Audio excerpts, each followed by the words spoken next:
Bonjour mes flammes jumelles, j'espère que vous allez bien. Je voulais vous remercier pour tous les commentaires que vous me faites sur les vidéos que je vous envoie.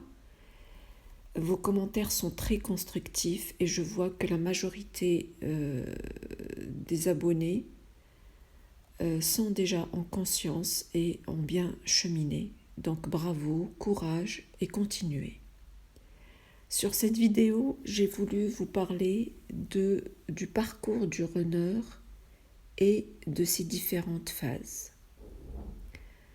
Alors, il faut savoir que pendant la première phase, le runner n'est pas conscient, il est guidé dans sa vie. Il va agir avec la manière dont on lui a appris, avec ses conditionnements. Il sera toujours dans une illusion avec des masques, des rôles.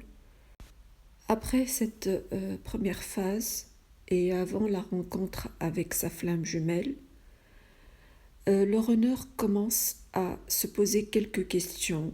D'ailleurs, il constate qu'il y a quelque chose qui cloche en lui, commence à s'intéresser à son développement personnel. Et là, ça constitue une première prise en contact avec son âme qui était étouffée par son ego avant cette deuxième étape. À la troisième étape et au moment de la rencontre avec sa flamme jumelle, il va y avoir une connexion entre l'âme du chaser et celle du runner et il va sentir, le runner, quelque chose qui bouge en lui. Il va tout de suite ressentir que cette relation est particulière. Donc il va éprouver tout de suite un amour inconditionnel pour son chaser. Puis juste après, c'est son ego qui va ressurgir et il va éprouver rapidement un amour égotique. Il va avoir peur et va vouloir s'éloigner et il va sentir comme une sorte de répulsion. Il va se rendre compte qu'il n'a jamais ressenti ça avec quelqu'un d'autre auparavant. Mais l'ego est trop puissant, il va dépasser son âme et le runner va faire tout pour saboter la relation et pour justifier que son chaser n'est pas la bonne personne. Il va délaisser la relation et même partir dans d'autres relations pour fuir ce lien. Et il va même se mettre avec des tierces. Tout cela est dû à une montée de ses peurs sans qu'il comprenne pourquoi justement. Et il va être pris en otage de son ego. Bien sûr, au même moment et en réaction, le chaser lui-même va voir son ego monter et c'est le moment de la séparation qui est la quatrième étape.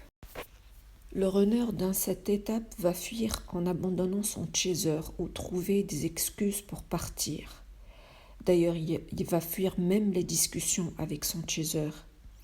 Il va être fermé par rapport à son âme et va être au fond de son ego. Il va être dans le déni du lien. En général, il va refouler et se couper de ses sentiments et ressentis. Mais parfois avec des remontées d'amour inconditionnel, car l'âme peut se réveiller de temps en temps. Mais le plus souvent, il va encore tout refouler du fait de l'ego. Tant qu'il est dans ses peurs, il va se soumettre à son ego, ainsi il va être en dualité avec lui-même, déchiré entre son âme et son ego, et il sera perdu. Du coup, il va rechercher des relations toxiques, des tierces, sans se rendre compte de ce qu'il est en train de faire. Une autre étape, c'est celle de l'étape avant la réunion. Les runners va pouvoir essayer de reprendre contact avec le chaser, mais tout en étant avec un personnage égotique encore. Et il va essayer de maintenir une certaine distance. Donc il va essayer de le faire sur les points des pieds, tout en étant distant et en se protégeant toujours. Alors soit parce qu'il pensera que c'est le moment et parce qu'il aura fait un certain travail, soit parce qu'il est en manque et il a besoin de l'énergie de son autre, perdu entre l'amour et son ego.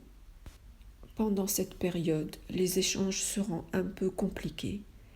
Elles oscilleront entre amour et ego. Et cette relation va peut-être, dans certains cas, à nouveau se dégrader à cause de ces échanges compliqués. Alors, il va y avoir deux situations juste après. Soit le fameux switch, c'est-à-dire runner devenant chaser et chaser devenant runner, soit il va fuir à nouveau du fait de son ego et il y aura d'autres séparations. Ainsi, il y aura plusieurs reprises de contact et plusieurs séparations jusqu'au moment où le chaser entre en conscience et va laisser le runner livré à lui-même. Alors, le runner va avoir des événements qui vont surgir dans sa vie. Il va se poser des questions sur sa vie et il va être plus en contact avec son âme et il va voir son ego diminuer. Et c'est le début de la nuit noire de l'âme où il va avoir l'impression de mourir avec son ego. Il va entrer en dépression et se remettre en question. Le runner va progressivement essayer de se déconditionner. Il va voir autour de lui et en lui. Il va prendre conscience du piège dans lequel il s'est mis lui-même, c'est-à-dire les tierces, les amis, certains membres de famille toxiques, etc. Il va comprendre qu'il joue des rôles et qu'il n'est pas lui-même, qu'il n'est pas à sa place. Il va éliminer certaines personnes de sa vie. Il va comprendre qu'il vivait dans les apparences. Et il va aussi comprendre son comportement depuis son enfance. Ensuite, le runner va entrer dans la phase de ce qu'on appelle la dissolution de l'ego. Il va avoir des visions des choses complètement différentes. Il va aussi se rendre compte du mal qu'il a causé à sa flamme jumelle, puisqu'il ne voyait pas les choses avec son âme. Il va réaliser qu'il vivait plutôt pour les autres et non pas pour lui-même. Et cette phase, c'est la phase de libération. Vient ensuite une autre phase de rééquilibrage. Il va essayer d'équilibrer son yin et de son yang. Il va être plus en confiance. Il va entrer en complétude. Il va se connecter avec sa flamme jumelle et mettre fin avec son combat avec lui-même et avec son ego. Il n'y aura plus de séparation mentale avec sa flamme jumelle et il va sentir le moment de la réunion pour avancer ensemble. Avant la réunion, il va y avoir une phase de l'accomplissement de sa mission qui va se révéler en ce moment. Voici, mes amis flammes jumelles, ce que j'avais à vous dire sur cette vidéo. J'espère qu'elle vous sera utile dans votre compréhension du parcours. N'oubliez pas de liker et de vous abonner à ma chaîne. J'espère vous retrouver bientôt dans une autre vidéo. Au revoir et merci.